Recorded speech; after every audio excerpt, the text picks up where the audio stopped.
Hello students, I am Mrita Singh, computer teacher. Today I will teach you class 9, lesson 2, components of a computer. Students, in last video I taught you about input devices, output devices and storage devices. In this video I teach you about CPU. You know when we classified a hardware, it classified in two parts, CPU and peripherals. Peripherals also divided in three parts: input devices, output devices and storage devices. I already taught you about input devices, output devices and storage devices. Today I will teach you about CPU. CPU, the full form of CPU is Central Processing Unit. In short, we can say that CPU. It is a brain of computer. CPU is the brain of computer because all processing is done by CPU. But this CPU divided in three parts: CU, ALU and memory. So memory unit, CU means control unit and ALU means arithmetic logic unit.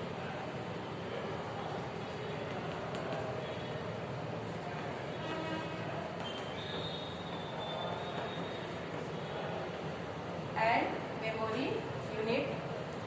In short, we can say that. And students, first I discuss about CU. The full form of CU is control unit. It controls the movement of data, program, instructions into and out of the CPU, and to control the operation of ALU. Means all the activities in computer controlled by the control unit.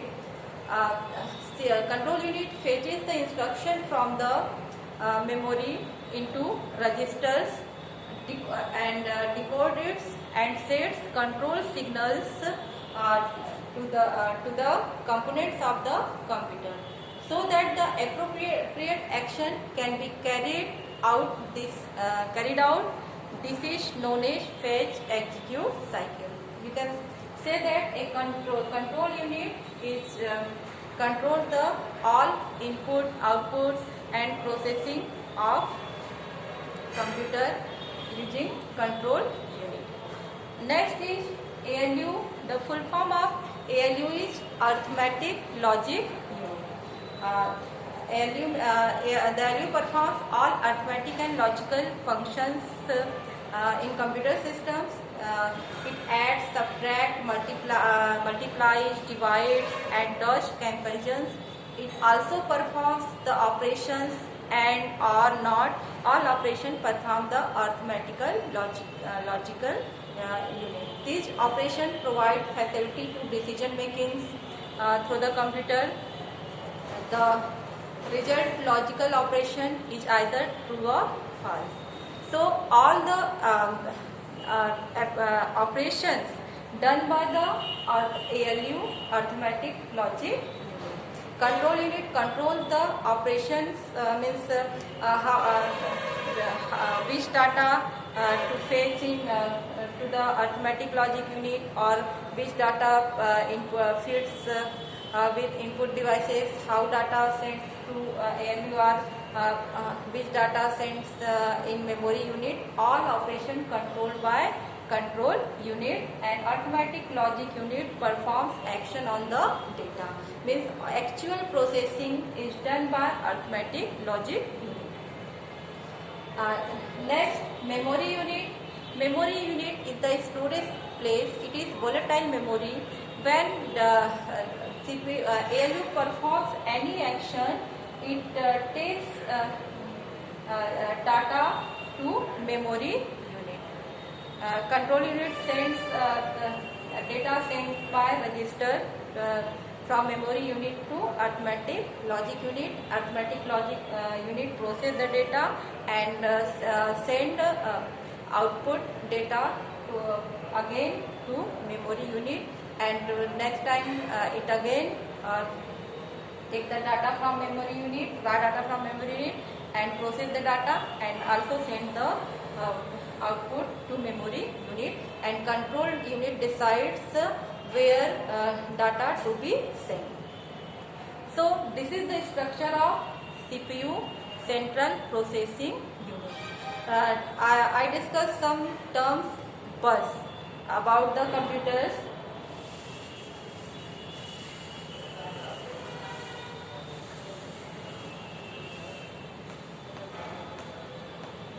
Bus. The term bus refers to an electrical pathway through which bits are transmitted between the various computer components. Means bits are transmitted using the bus cables.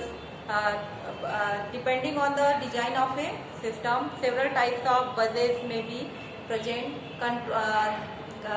For control, for example, control bus is the pathway for all timing and controlling functions sent by the control unit to the other unit of the system. And address bus, it is the pathway used to locate the storage position of memory where the next instructions is to be executed, or the next piece of data will be found. And data bus is the pathway where the actual data transfer takes place. So bus are the pathway which provide data to other part accept data or using bus bus lines. Now memory, computer system. Next term is memory. Memory system has storage area referred to as memory. The memory can receive, hold and deliver data when instructed to do so. Data that are being processed are held in primary memory.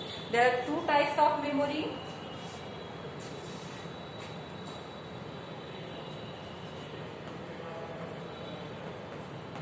Primary memory and secondary memory.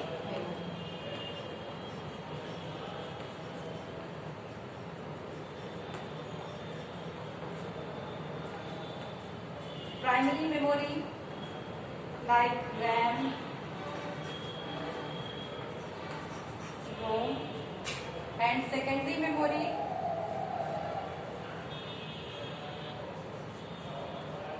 pen drive, hard disk,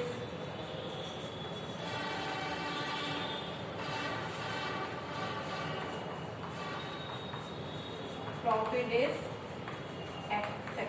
In previous part, I taught you about secondary memory. Today, I will teach you about primary memory. So, primary memory consists of semiconductor memory chips, and it is used to store data and programs currently in use. Because primary memory is volatile memory, each storage element of memory is directly or means randomly accessible and can be examined and modified without affecting other cells. Main memory can be volatile or non-volatile. Primary memory is classified into two groups, RAM and ROM. The full form of RAM is random access memory.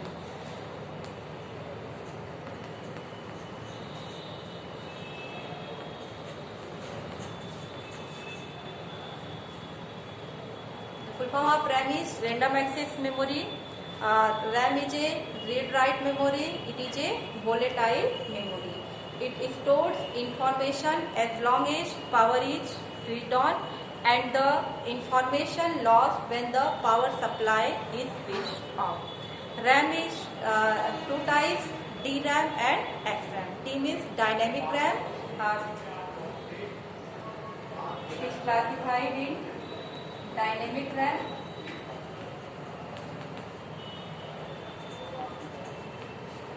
short you can say that DRAM. And static RAM,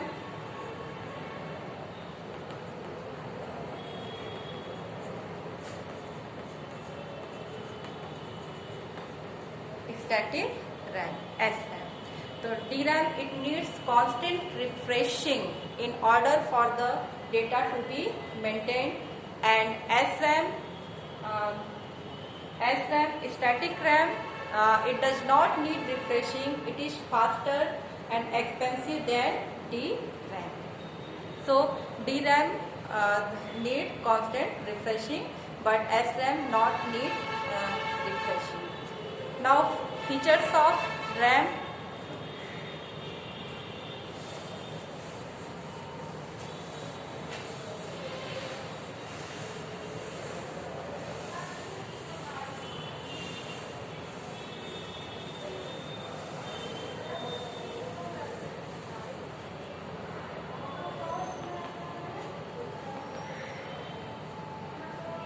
Features of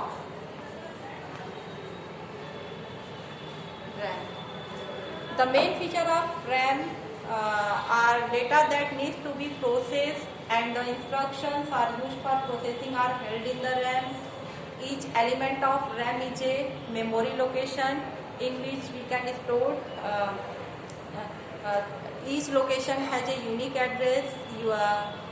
Using address, data can be directly retrieved or stored. And since RAM must hold the data to be processed, and the instruction for processing, its size or capacity is one of the measures of the power of the computer. Now these are the features of RAM. Now functions of RAM.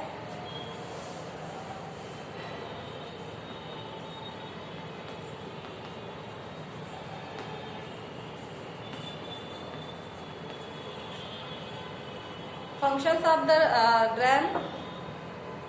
The principal function of main memory is to act as a buffer between the CPU and the rest of the computer system components. Main memory is used for the function of RAM is used for the storage of a copy of the main software program that controls general operations of the computer. This copy is loaded into main memory when the computer is turned off, and it stays there as long as the computer is on. Second function is temporary storage of a copy of application, programs and instructions to be retrieved by the CPU for interpretation and executed. Temporary storage of data that has been input from the keyboard or their output device until instruction called for the data to be transferred into the CPU for processing. So this is the function of RAM, random access memory. Second is read-only memory.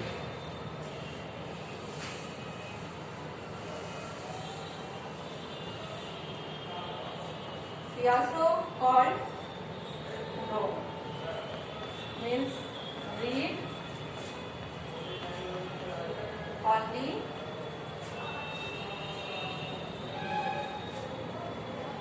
ROMs are the memories on which it is not possible to write the data. When they are online to the computer, they can only be read. The ROMs can be used in storing programs provided by the manufacturer of computer for basic operations. ROMs are non-volatile in nature and need not be loaded in a secondary storage devices. So ROM is also a primary memory. ROM can be written only at the time of manufacture. It is necessary and also convenient to have instructions stored in ROM. For example, if you are using a microcomputer with floppy disk drive, the more instructions in ROM, the fewer diskette you may have to handle. The process of manufacturing ROM chips and recording data on them was more expensive then the process of producing RAM chips. As a result, manufacturer tended to record in ROM only those instructions that were crucial to the operations of the computer. So there are three types of ROM. These are PROM. The full form of PROM is Programmable Read Only Memory.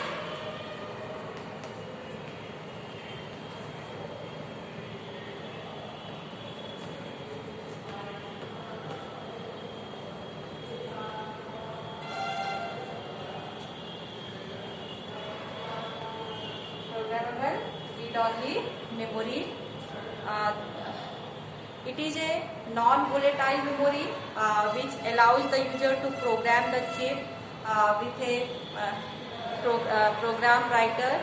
With a program writer, the chip can be programmed once. Thereafter, it cannot alter. Therefore, PROMs are more flexible than ROMs. When a program writer gets mistake to write the data in PROM, it cannot be erased. So there is need to change the PROM. Means when a programmer written the data in a PROM, it is not possible to erase it. Next is EEPROM.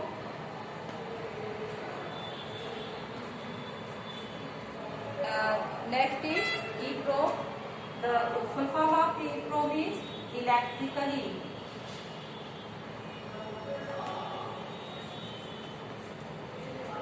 programmable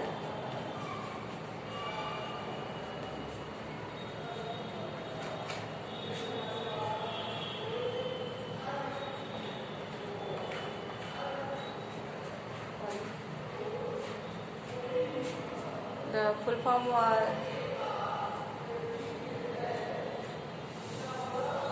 EEPROM is erasable. Erasable programmable read-only memory is stand for maybe EEPROM. We also can say that EEPROM chips were developed as an improvement over PROM chips. The EEPROM can be written electrically. It requires erasure of whole storage cell by exposing the chip to ultraviolet rays. EEPROM needs ultraviolet rays to erase the data that brings them to same initial state. The erasure is a time consuming process. Once all the cells have been brought to same initial state, then the EEPROM can be written electrically. Next is electrically doubly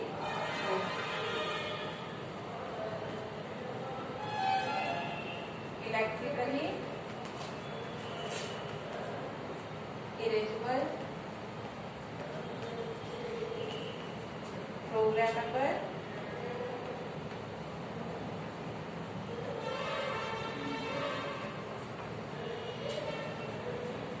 read-only memory.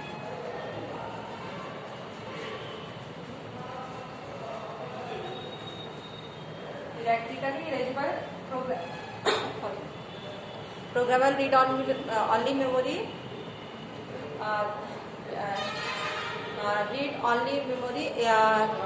EEPROMs are becoming increasingly popular and they do not require prior erasure of previous content. Means it not needed special hardware to erase the data. It avoids the inconvenience of having to take chips out of computer, change data and instruction. Instead, changes can be made electrically under software control. These chips are being used point of sell terminals to record price related data for products. The only disadvantage of electrically erasable programmable read-only chips is that they cost more than regular raw chips. So these are the type of primary